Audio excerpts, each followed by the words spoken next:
Baiklah, pada pertemuan kali ini kita akan belajar mengenai perencanaan destinasi ekowisata dan daya tariknya.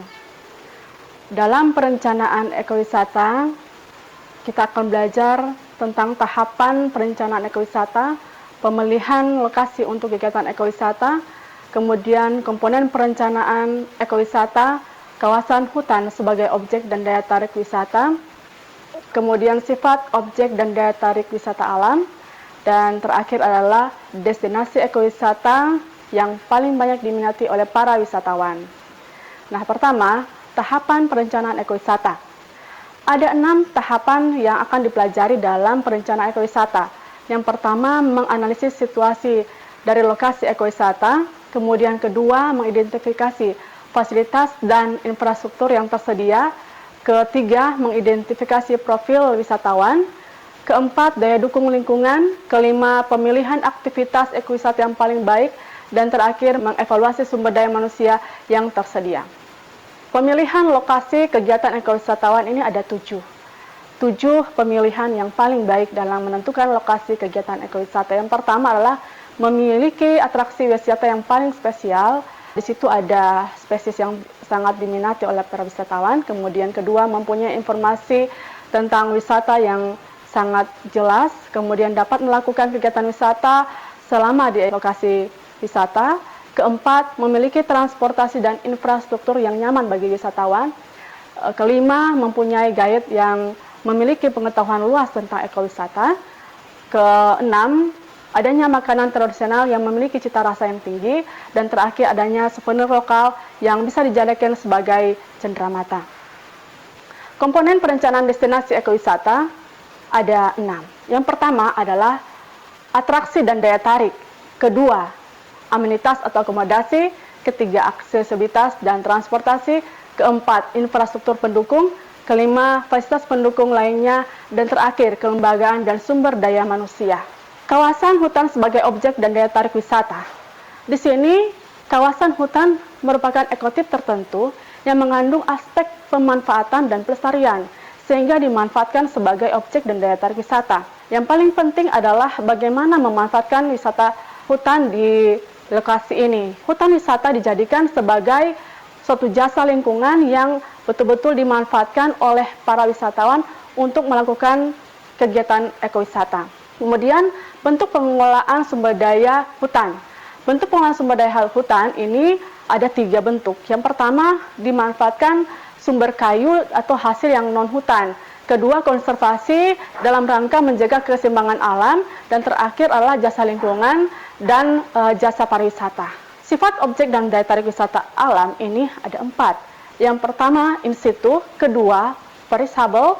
Ketiga, non-recoverable. Dan keempat adalah non-substitutable. Selanjutnya, kita akan belajar bagaimana destinasi ekowisata di Indonesia yang paling baik diminati oleh para wisatawan. Ada 9 destinasi ekowisata. Yang pertama adalah Taman Nasional Gunung Rinjani.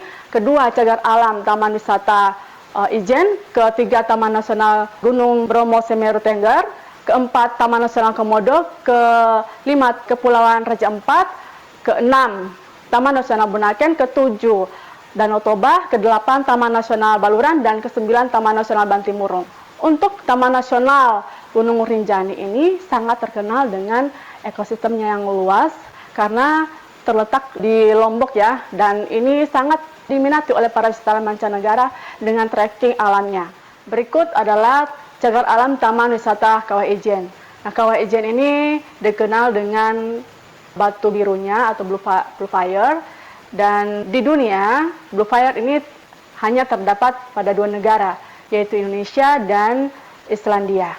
Selanjutnya adalah Taman Nasional Bromo Tengger Semeru. Taman Nasional Bromo ini banyak diminati oleh para wisatawan mancanegara karena trekking alam yang ada di tempat ini.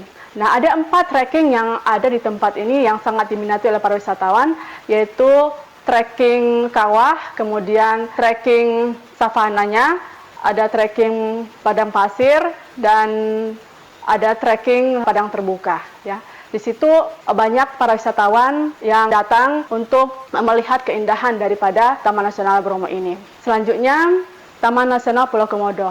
Pulau Komodo ini merupakan tempat habitat daripada jenis-jenis komodo yang ada di Indonesia. Dan tempat ini merupakan destinasi para wisatawan, baik wisatawan mancanegara dan Nusantara. Dan tempat ini sering dikunjungi oleh para peneliti luar karena mereka mengadakan beberapa penelitian mengenai komodo yang ada di Indonesia.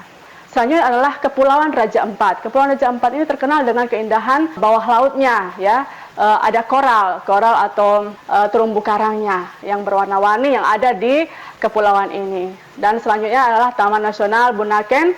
Taman Nasional Bunaken sama dengan Kepulauan Raja Ampat tadi, terkenal dengan keindahan pemandangan laut, alam bawah lautnya, atau di situ ada koral atau terumbu karangnya, dan paling banyak diminati oleh wisatawan mancanegara. Selanjutnya Danau Toba. Danau Toba ini adalah sebuah danau vulkanik dengan ukuran yang sangat luas, dan di tengah-tengahnya ada pulau yang dinamakan dengan Pulau Samosir.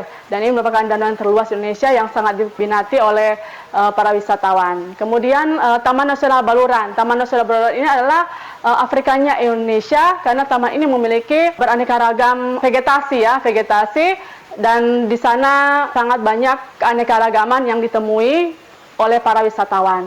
Kemudian Taman Nasional Bantimurung. Taman Nasional Bantimurung ini terkenal dengan keanekaragaman kupu-kupu atau kerajaan kupu-kupu. Di sana para wisatawan banyak melihat spesies-spesies kupu-kupu, dan para ahli dan para peneliti yang lain yang dari Nusantara maupun yang dari mancanegara banyak yang datang ke sini untuk meneliti spesies kupu-kupu.